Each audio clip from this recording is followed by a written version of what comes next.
Good morning all. I trust that you're all well and healthy and warm. I think we'll just give it another minute to see if anyone else joins, and then we'll get started. Thank you very much.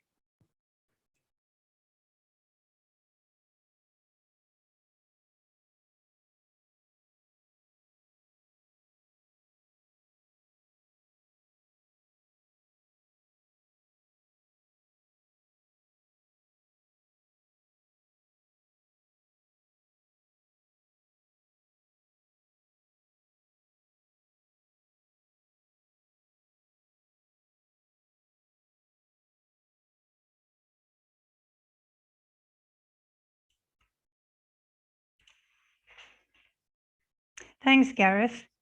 I think we can start. It's 9:01. Good morning, everybody. Thank you for joining us for Reitway's second quarter update of 2021. I'm sure you're just as amazed as I am that we are about to enter August and that we're into the second half of the year. Unbelievable. We also realize how many of these sessions you have to attend on a weekly basis, so we really appreciate that you've taken the time to spend with us this morning. We do believe that you will gain some value out of the session, as Gareth will give us a report back on the quarter, as well as spend some time with you on our sector views and share some detail around one of our favorite sectors, which is manufactured housing, a subsector of residential. And this has been a top performing sector for 10 years and one that we've utilized in our portfolios since 2018. We've made an effort to make the presentation as short and sharp as possible. So we are aiming for about 45 minutes, including your questions at the end. So please use the chat function to bombard us with all your questions and any questions that you may have. We appreciate the engagement, and I'll put these to Gareth once the floor is open to questions. So without further ado, and in the sake of time, I'll hand over to Gareth. Thanks very much, Gareth. Thanks, Olivia, and again, welcome to everyone, and thank you for joining us. It's my pleasure to present our overview of the second quarter and first half of 2021. Another volatile year, and certainly we're not out the woods yet on this whole process, as we can all see by sitting virtually and not face to face, unfortunately. But thank you again for joining us. Just to give an overview again of the team, just to remind you, it's led by myself and very ably assisted by Martin and Morris. No changes in the team for over 3 years now. We're very proud of that. Good stability coming through, and we're very happy with that. Again, just to remind you of our products, we are available in Australia, through Malta and South Africa.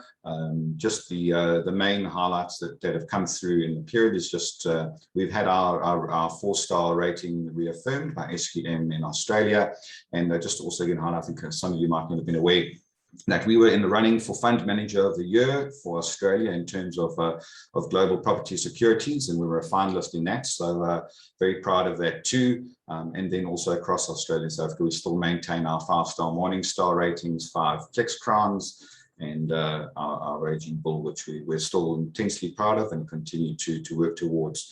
But that all comes through delivering superior returns to you, our investors.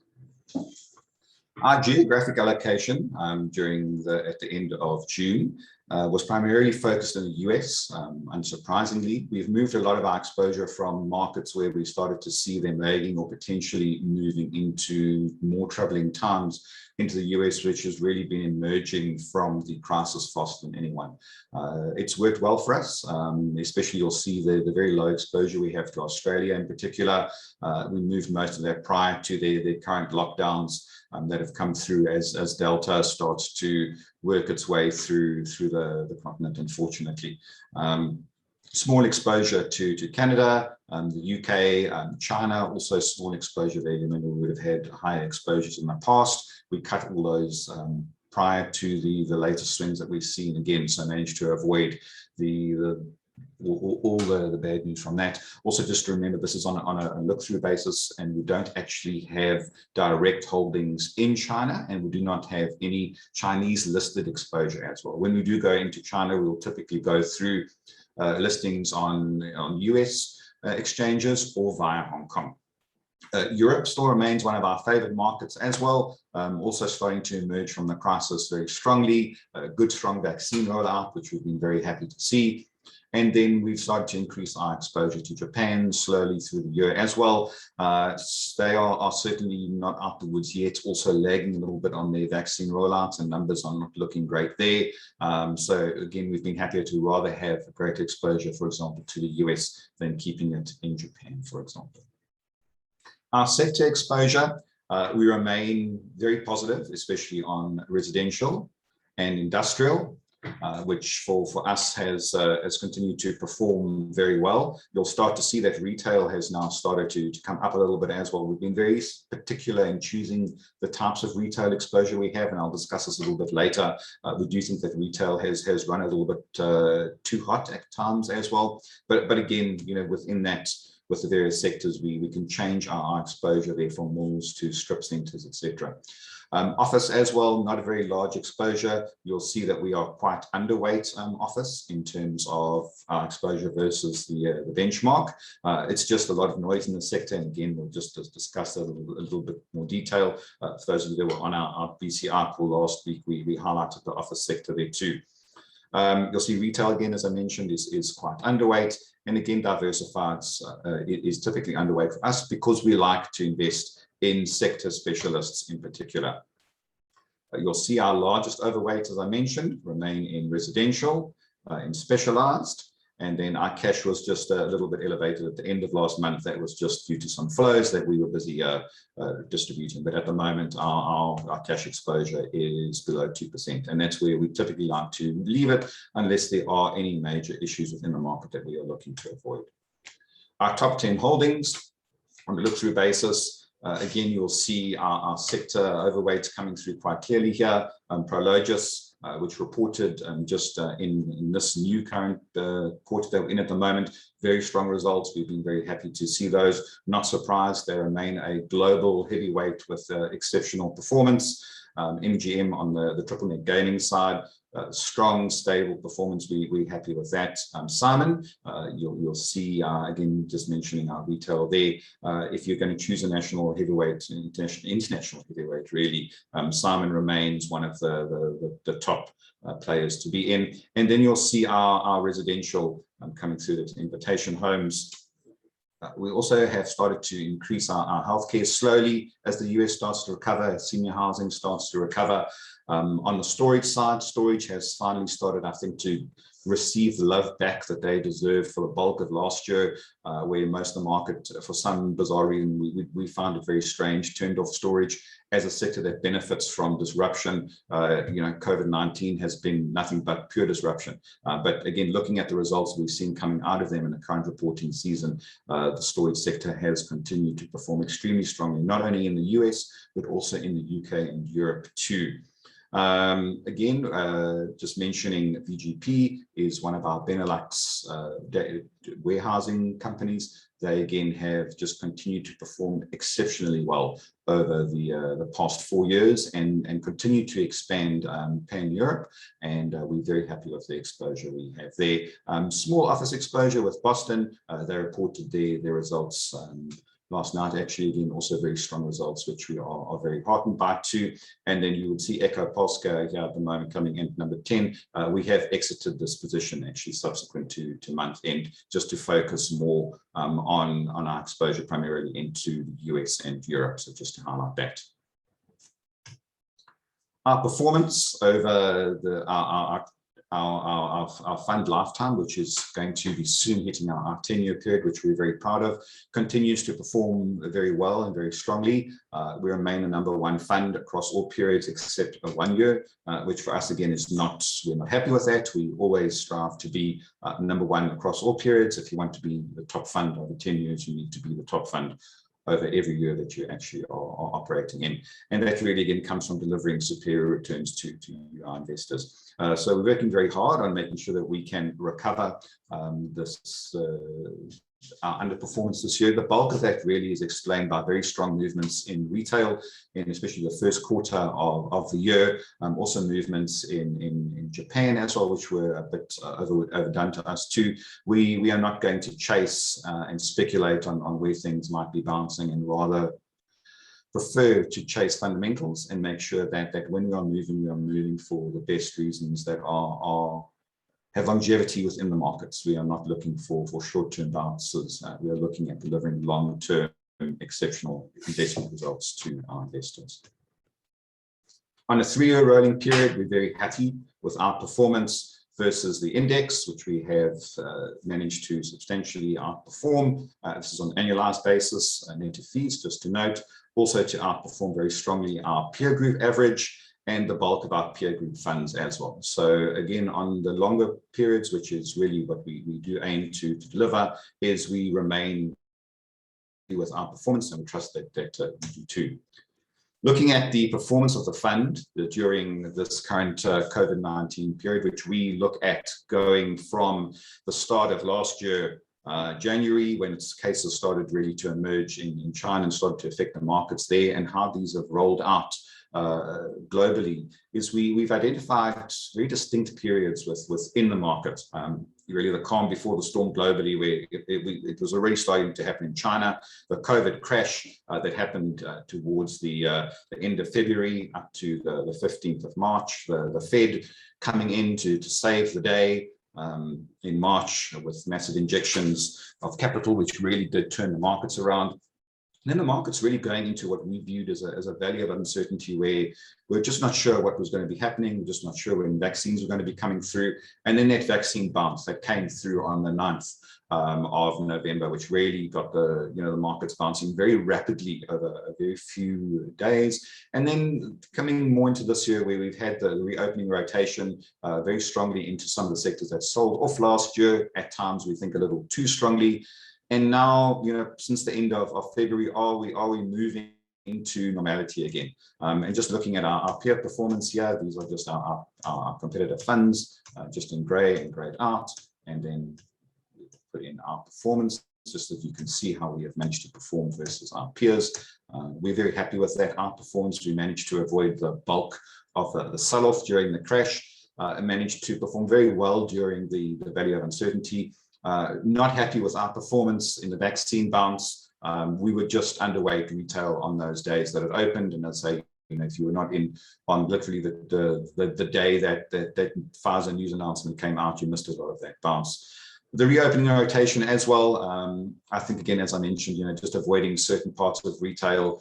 There were a couple of REITs also involved in these bizarre sort of meme type trading things during the first quarter. Maestridge, for example, was one of those.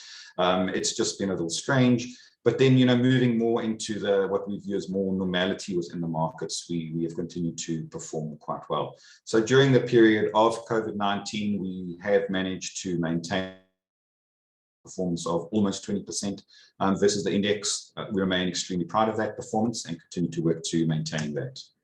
And that's the index there, just for comparison. Taking a look at the global sectors during the period as well, is you can see that retail, so this will run from the start of COVID-19 up to the end of last month. Retail, even with those bounces, you'll see that we've had several of these bounces during the period, which have come through quite strongly, and then reality sets in and it goes away for a while. So retail really is coming right, but it's still not where it started last year at. Very strong performance again from industrial. It has remained the standout sector within the crisis. Residential performing well. If anything, we probably expected to perform a little bit better last year, but we've seen very strong performance coming through this year, which has been heartening, as I mentioned, one of our favorite sectors. Office, along with retail, really languishing. A lot of noise within the sector. It's not going away anytime soon. Not massive real changes in terms of occupancy, but we are starting to see rental rates declining a little bit, along with small change in occupancy. But when you have that noise, it does impact the sector. And then you'll see that very strong performance by specialized, which is data centers and towers at the start of the crisis, and investors sort of drifting out of the sector as the year rolled out last year and a bit into this year. And this year, I think, starting to come to realize that there still was very substantial value left within. Just breaking down the sectors, just to have a look at the performance from last year into this year. Again, you can see retail last year really was substantially hurt by the impact of COVID. Industrial performed very strongly and has started again to perform very well and strongly too. The same as specialized. Offices just really languishing in a channel of despair almost and uncertainty, I think. And then residential also not performing as well as we would have liked. As we expected this recovery, but I think the market really potentially got it residential wrong here. But we've started to see it start to recover into this year, and the recent that we've had as well, very strong performance there. We're very happy to see. Coming into 2021 year to date, you'll see that retail has been the recovery play. Again, in our opinion, certain parts of it definitely overdone. And with the uncertainty at times, as you'll find, any little bit of bad news that comes out really does push them down a bit. So a lot of speculation within the sector as well. And as investors, speculation is not what we look for. We look for solid returns and sustainable cash flows. Industrial has just, again, it's continued the strong performance from last year, and deservedly so. The companies are performing very well. There is very strong demand for new warehousing space, not only driven by internet shopping. So internet shopping is roughly around 30% on average of the demand for it. So the bulk of that really is still traditional businesses looking to improve their warehousing, improve their logistics, move closer to consumers, adapt to changing tastes, move to greater automation. So it's not just internet shopping that drives the spectacular performance that we have seen within the warehousing space. Residential, as I mentioned last year, it languished a little bit, but we've started to see very strong performance coming through, very strong demand for housing in the US, very strong demand for housing in Australia, but where the prices for buying housing has actually just moved, the numbers are just actually mind-blowing at times, looking at where prices have moved in the US, in Canada, in Australia. It has underpinned the rental market very strongly and continued to drive very strong upward rental reversions within the sector, which we have been expecting and have started to see, and we're obviously very pleased with that. Office, again, just uncertainty. So a little bit, as you started to see at the end of Feb, that the belief was that people were going to go back to the office, everyone was going to be driven there. A lot of that going out, as the numbers really didn't deliver that. And also, as we started to see Delta coming through, there's still that uncertainty, and really the power dynamic between landlord and tenant has now firmly moved in the office space towards landlord. And then on the specialized side, you'll see again just sort of dropped a lot out of favor towards the end of the first quarter, as people were really trying to play this bounce in retail. We just didn't think it made sense. Quite patient with our exposure we've had towards the specialized sector, and we've started to see very strong growth coming back in and very strong delivery on good numbers coming through during the current reporting season at the moment too. These are sector dashboards. We will make the presentation available.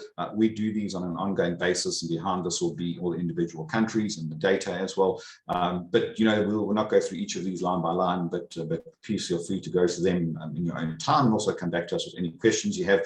But it just gives us a quick one-stop view of where the main sectors are, where we're seeing them going. We still remain very wary of retail as this year rolls forward, as the Northern Hemisphere starts to move a day and a day and a day and a day closer to winter again, with potential impacts of Delta through. Still the hangover of last year, lots of tenant arrears that need to be dealt with, lease negotiations that are coming in lower on average.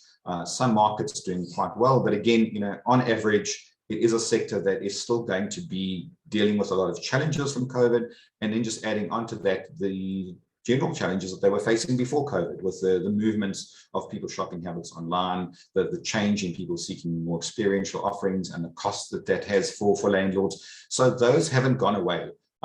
Even as hopefully we start to completely emerge from COVID. So retail, yes, dash down, some opportunities, but what concerns us is that we've seen, especially on some of the large US retail REITs, is a strong trading at premier to NAV, which we just find a little bit bizarre. It's not a sector that really should be trading at a premium to NAV, considering the issues that remain within the sector. So that's why we do remain a little bit concerned. Industrial, it still is our favored sector. It's the one that does continue to perform very well globally. It is doing exceptionally well and having an exceptionally good year. The outlook is still very good short-term and long-term. Eventually, yes, we are going to get to the stage where we have a crossover of demand and supply, probably out for about another 2 to 3 years before that starts to happen. But that's something that we are looking at very, very closely as we move forward. Residential, as I mentioned, our other favorite sector, it does continue to perform extremely well. Very good occupancy, rental growth, solid, looking good. The yields are not bad. They're not high, they're not elevated. It's a sector that hasn't really moved massively outside of the realms of, I think, what makes sense for us. And again, looking at the premier to NAV here, is they're very much more in line and where you would expect them really to be trading. So that's why we don't see the point in paying a 20% premium for a B grade mall, for example, when we could be buying residential almost at NAV, and those NAVs are very well underpinned. If anything, they might actually be lower where they than where they should be. Our favored market and subsector there is single family rentals, and just slightly behind those as well, manufactured housing. But we really do like both of those sectors. And then apartments also performing extremely strongly. So as a sector in general, it really continues to perform very well this year. On the specialized side, data centers and towers, still one of the smaller weighted sectors. Indices are really still struggling to I think, bring these new type of technology companies into. Also, a lot of them aren't REITs as well. Quite a few of them also favor the technology model, where they do not pay out distributions as they start to grow, so they can get to the scale and scope that they need to outperform the competitors. It's a very competitive market. But the demand is extremely strong. I mean, you just have to think of your usage of data, not just through COVID now with being stuck at home and watching Netflix and Zoom calls and all this. It's just a usage sector that's not going to be going away post-COVID. It's technology will just continue to drive the amount of data that is used by data-heavy apps. Data-heavy things will be coming through very strongly, and as more electrical vehicles start to come up, self-driving starts to enter the market too. Data is certainly not going to be diminishing in its scale and scope. So again, we remain very positive as we roll forward. Office is the one that I think creates the biggest challenge and potential opportunity as well. Our view has been typically that office isn't going to be massively changed when you look 5 years into the future. People are not really going to be working from home all the time to the way that we've seen through this crisis. We do think there will be some changes, but our view has always been, if you're working from home 2 days a week or 3 days or even a week at a time, and then spending the rest of the time in the office, your need for space doesn't change. It's yes, it will be pretty good for some of the flexible providers out there, such as RWG, which has a Regis brand, and then WeWork, which will be coming to market through a SPAC. But in general, your office need for big, normal corporates is not going to change that rapidly. Companies that experience, I think, and test out these type of hot desking arrangements find over time that it doesn't actually work, and it's not optimal. People don't actually like it. People don't like not having their own space. They don't want to be moving from one desk to the next on an ongoing basis. So we think in times that it will stabilize. That's why if we look at our longer term outlook there, it's better than our short term outlook. But at the moment, with all this noise in the market about work from home, about rentals coming down, about we're not sure when everyone will be returning to the office, the potential impacts of Delta, etc., it does create noise, and that noise really is a very useful tool, especially for tenants to negotiate lower rentals. But we do think at the moment also this, as we're not sure about work from home impacts, occupancy will come down a bit. But as we move forward, we believe we see it stabilizing and probably looking 3 years forward, and assuming COVID goes out of the equation, is things will start to return to normal, and then there will potentially be good opportunities within the sector as well. But you just don't want to be too early into it. Looking at some of our favored sectors, and we like to just on an ongoing basis highlight some of these in these presentations to just to give you an overview of what they are, how we like them. So this is a done by JP Morgan that comes through and highlight the top performing sectors in the US. They do it on a 10-year rolling basis. We have this going back a little bit forward, but you'll see that over the 10 years, you start to see the old traditional sectors, such as regional malls, really decline, except for this year. Obviously, we see them coming nicely, but you start to see, having a look, that manufactured housing is one of the strongest, stable, most well-performing non-traditional sectors, really, that we've seen over the last 10 years. It really delivers substantial growth, good rental growth, very good occupancy over the time. It is not a massive sector outside of the US, but within the US, it really is one of those under the radar top performers that really has been worth a look. And it has been one that we've been looking at for the last 3 years in particular. And we've learned a lot about it, and we'd like to share those learnings with you, because I think in general, people don't actually understand what is manufactured housing. Is it, are these weird sort of trailer parks with, tires and cats and bizarre things that look like you've had a hurricane literally coming through the neighborhood? Is it M&M in 8 Mile, or is it the trailer park boys? What are manufactured houses? Well, what they really are 3 very good listed companies in the States. There are lots of privately held ones as well, which will vary in quality. But looking at the quality really that you get between the 3 companies such as Sun, Equity Lifestyle, and UMH, you'll probably be very surprised when you see the level of the facilities that are provided. And manufactured housing will include manufactured housing communities, which are made up of manufactured housing, which are simply kind of prefabricated, pre-constructed houses. They have a lot of marinas as well. So these type of facilities based on water, especially around the south of the US. RVs, which are recreational vehicle parks, if you've ever seen these giant Winnebagos, those. And then also a new little part that started to come through now.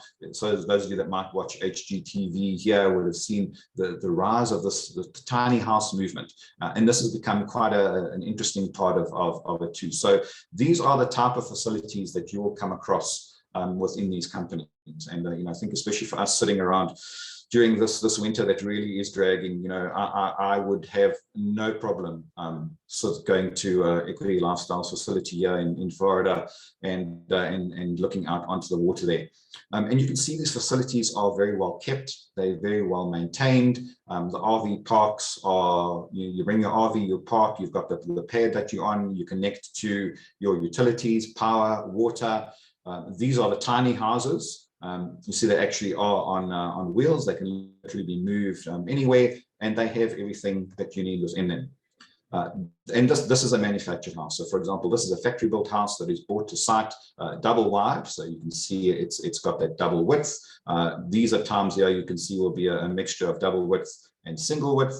And this, for example, is a floor plan of a small manufactured house. But it has everything that you need in 3 bedrooms, bathroom, kitchen, lounge, and they are maintained and they are very nice. So what is a manufactured house? What do they look like inside? So this is just a video just to give you an idea of what they look like inside. side. So this will be a double wide by one of the manufactured housing manufacturers.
Certainly nothing wrong with that type of house.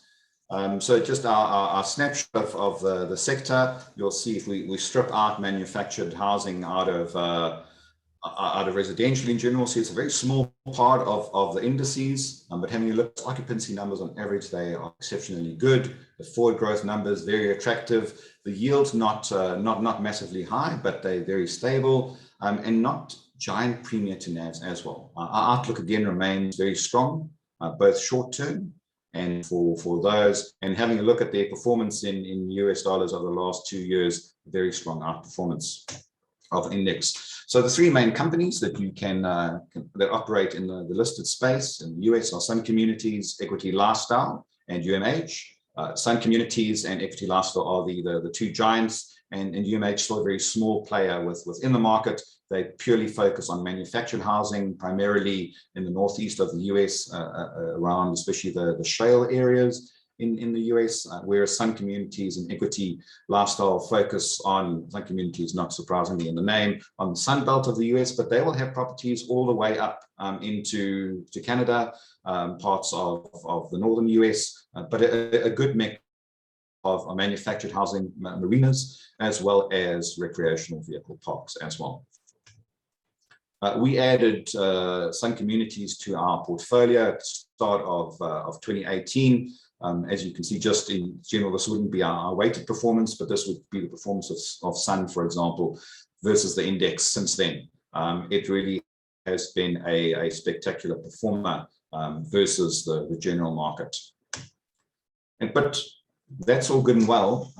We always like to say we're not only looking at what's happening today and tomorrow, but what's coming down the road.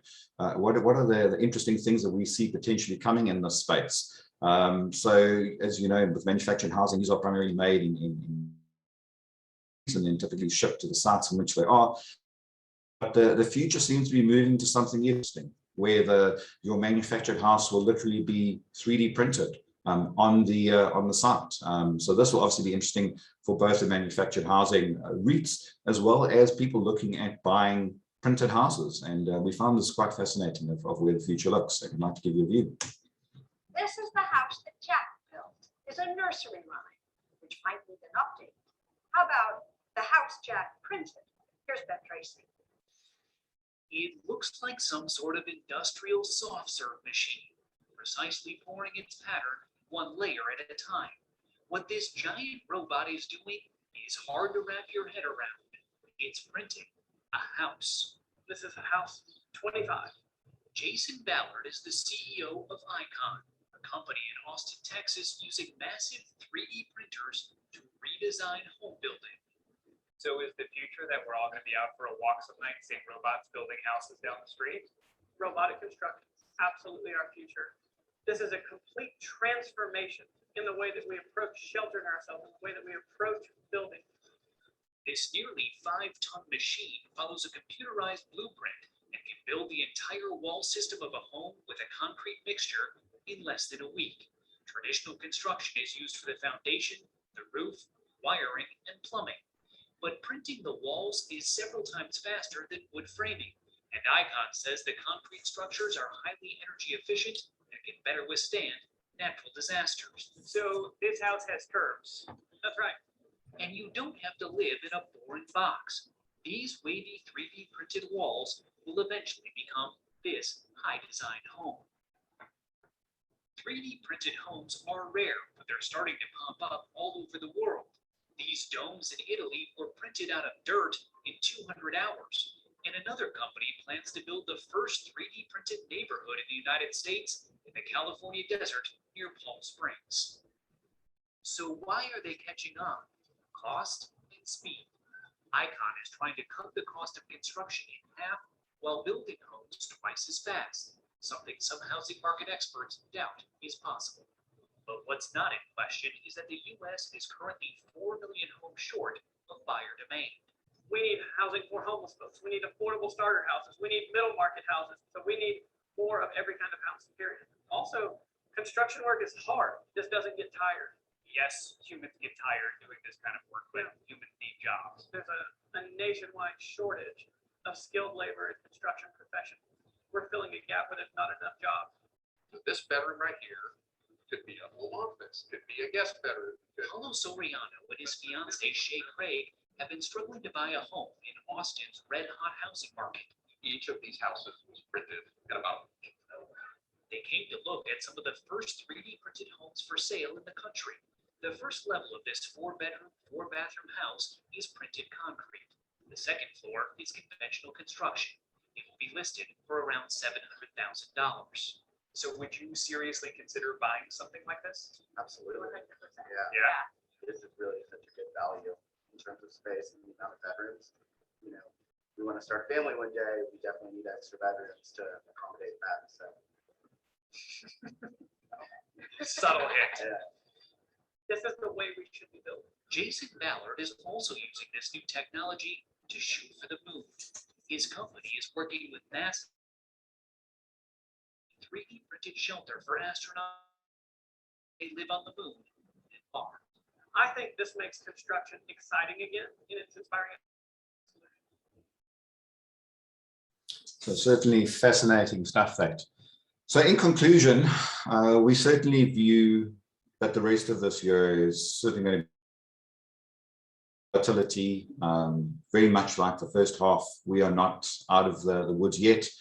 Vaccine things are a lot, but especially as vaccine hesitancy and Delta starts to continue to work its way around the world, we're not sure where it's going to end up. The encouraging signs are with the UK opening is that the numbers aren't looking as bad as we expected.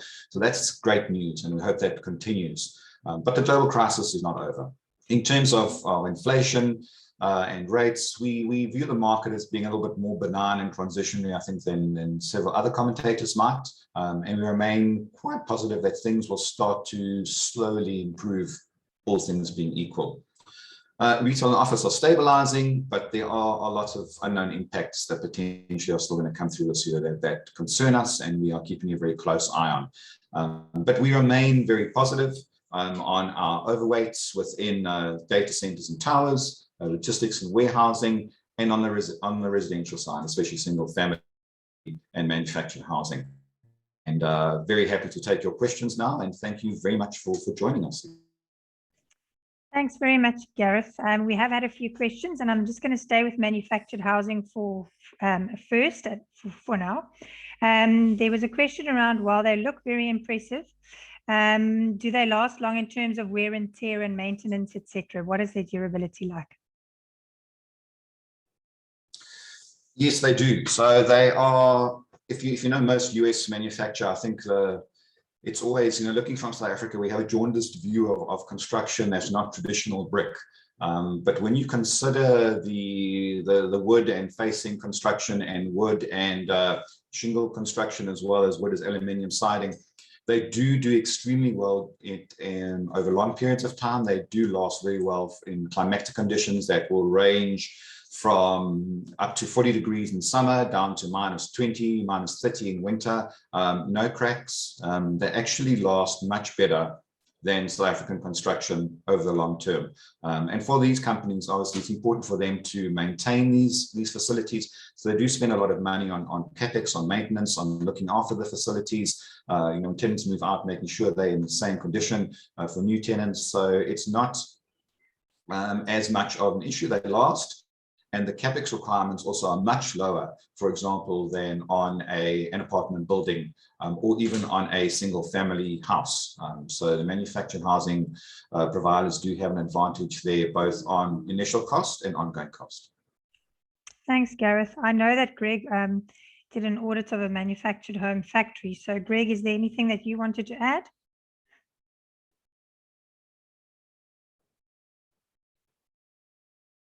Greg, you might be on mute. Ah, there you are. Okay, yes, just many years ago, I worked on the audit of Caravans International in Pinetown, and I worked on the actual manufacturing plant of these manufactured homes. So I had a good insight what goes on. The first thing, Gareth, I think, has answered the question, and that is our tended bias towards bricks and mortar, but wood can last for centuries. And a lot of the older and more cheaper manufactured homes started with the mistake of flat roofs, and everything that happens in a flat roof brick and mortar homes cause the same problems with manufactured homes in a particularly wet climate. These have been designed, as you can see, even in those pictures. There's eaves, the roofs are slanted. The industry has learnt, and I just want to support Gareth's view that they have got a very long lifespan. And something else as well, from an attractive point of view, the more upmarket ones have wallpaper made up of face brick. That is 1 or 2 centimeters. It is stuck and pasted to the main lining and then filled in with mortar. And it is very, very difficult to see the difference between the traditional bricks and mortar face brick home. And these things can go up to 2 floors. Many of the gigantic homes that you see in upmarket homes you see in Nantucket and these upmarket suburbs are constructed of wood and using this tiling that I mentioned. Thanks, Greg. Then just looking at inflation, what are your views or our views, Gareth, on inflation being either transitory or more permanent? And what would the effect be on property and specifically on our portfolio if a higher inflation environment and interest in a high inflation and interest rate environment?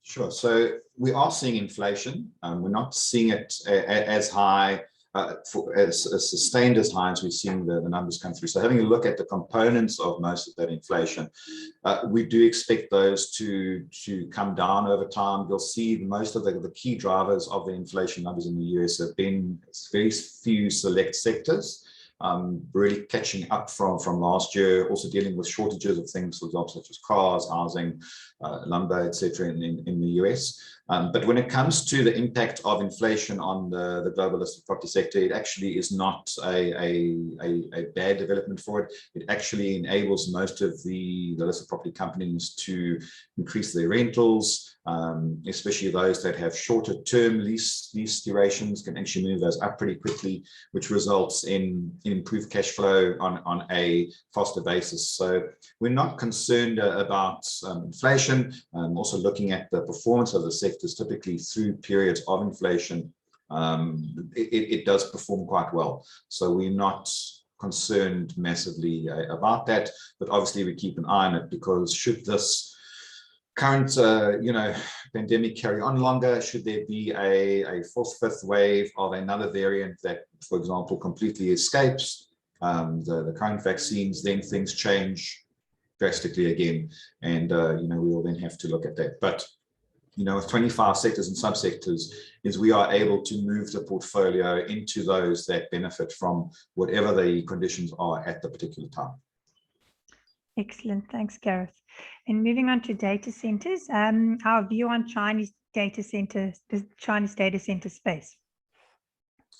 So we still like the Chinese data center space. We still think there is a very large amount of growth and opportunity within the market, but there are a lot of macro factors outside of the markets that are impacting the values of those facilities at the moment. So obviously this week you would have seen very strong pullbacks in almost anything with Chinese exposure because of the interference of the government.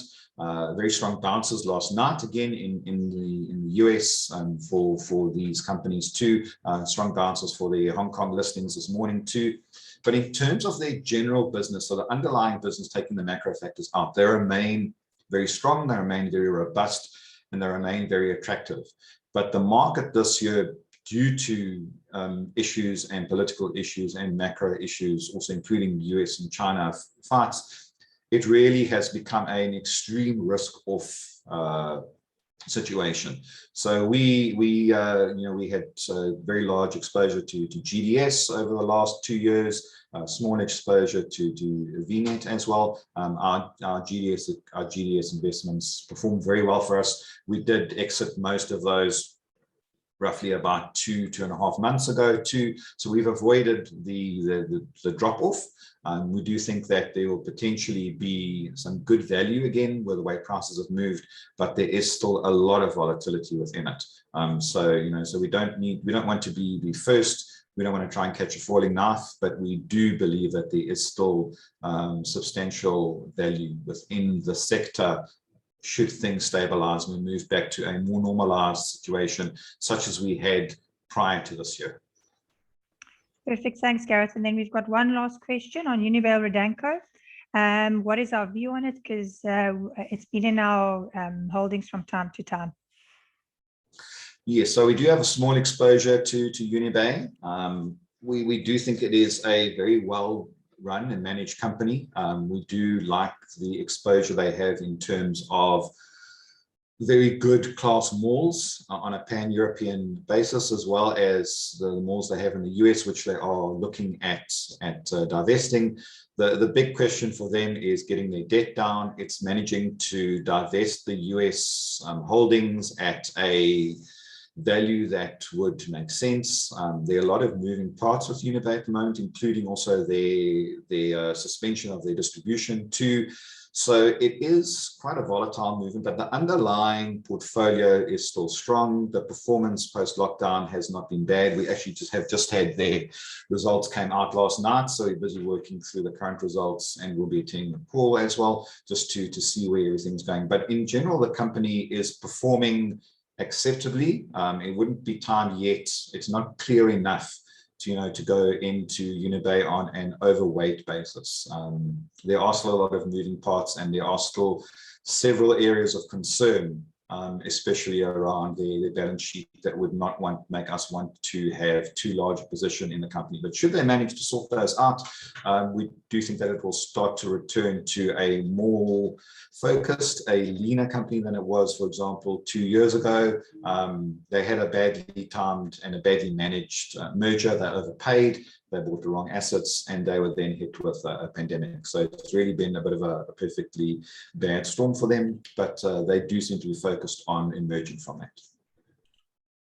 Thanks, Gareth. I think we have a few more questions coming through, but I think we've gone a little bit over 10:15. So thank you very much to everyone that was with us this morning. We'll definitely address these questions. We'll get back to you via email.